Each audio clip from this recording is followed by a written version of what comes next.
Hey everyone, welcome back to Auto Vibes Reviews. I hope you're strapped in, because today, we're diving into something that's been making waves and a few raised eyebrows in the automotive world. The 2026 Chevrolet Monte Carlo. Yes, you heard that right. The legend is seemingly back. In this review, I'll take you through everything you need to know.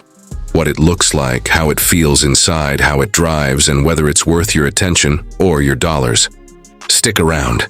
You won't want to miss the end where I give my final verdict.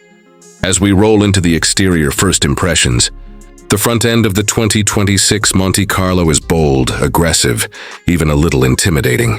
The grille sits wide and low, with a dark mesh pattern that gives a menacing presence. On either side, you've got quad LED headlights with sharp, angular shapes. Rumor says some versions even sport halo outlines or red accents inside the lights for an even more dramatic stance. The hood arcs forward with subtle sculpting, pushing a sense of muscularity, and lower down, air intakes and splitters emphasize performance intent. From the side, the silhouette leans toward the timeless coupe look. A long hood, a sweeping roofline, and a short rear deck.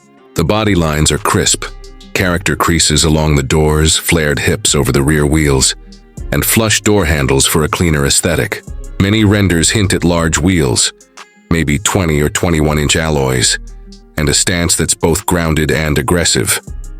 Turning to the rear face, the Monte Carlo doesn't shy away. The taillights are futuristic, LED strips that stretch horizontally, sometimes broken by accents or a central divider, giving it a modern flair.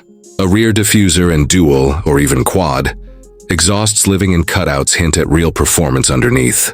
And above, a ducktail spoiler or integrated lip may be present in sportier trims. There's also talk of a rear diffuser with functional vents to manage airflow. Walking inside, the interior aims to mix luxury with performance. You can expect a driver-centric cockpit, where your eyes naturally gravitate toward the digital instrument cluster and central infotainment display. Higher trims might get 12 to 14-inch screens with customizable layouts.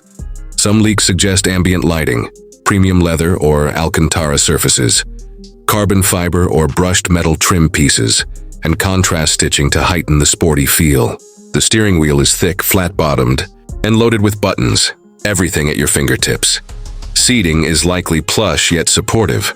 Bolstered sports seats up front, possibly with heating, cooling, and memory functions, and a more compact but usable rear bench if it's a 2+2 configuration.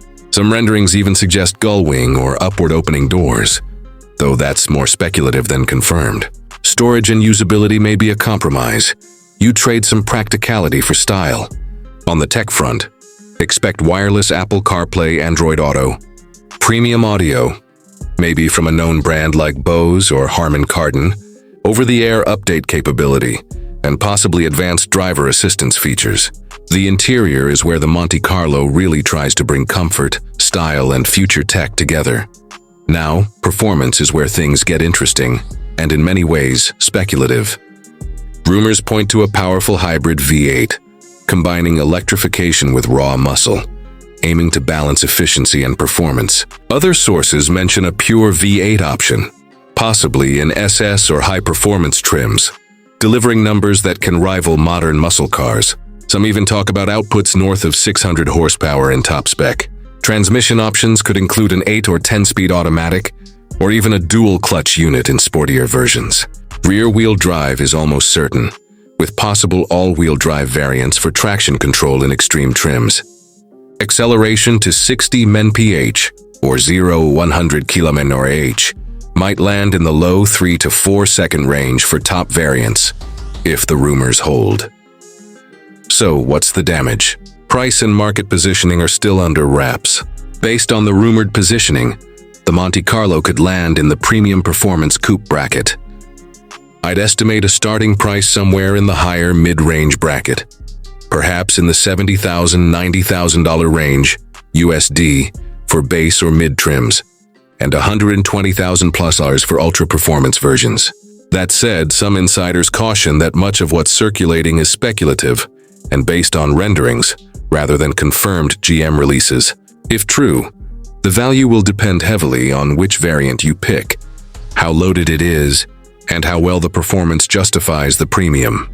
After seeing the exterior, touching the interior, imagining the roar under the hood, and considering what it might cost, what's my take?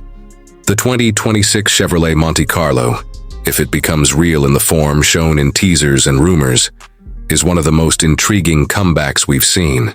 It blends nostalgia with aggressive ambition, and it promises to push boundaries again. But it's a high-risk play. The specs must live up to the hype. And there's still skepticism whether Chevrolet will officially revive the Monte Carlo nameplate. Thanks so much for riding along in this deep dive with AutoVibes Reviews. If you liked this, hit that like button, share it with fellow car lovers, and don't forget to subscribe for more bold previews, full reviews, and everything in between. Leave a comment below. What variant would you go for? Hybrid, V8, or something else entirely? Until next time, keep your engines loud and your dreams big. I'll see you in the next video.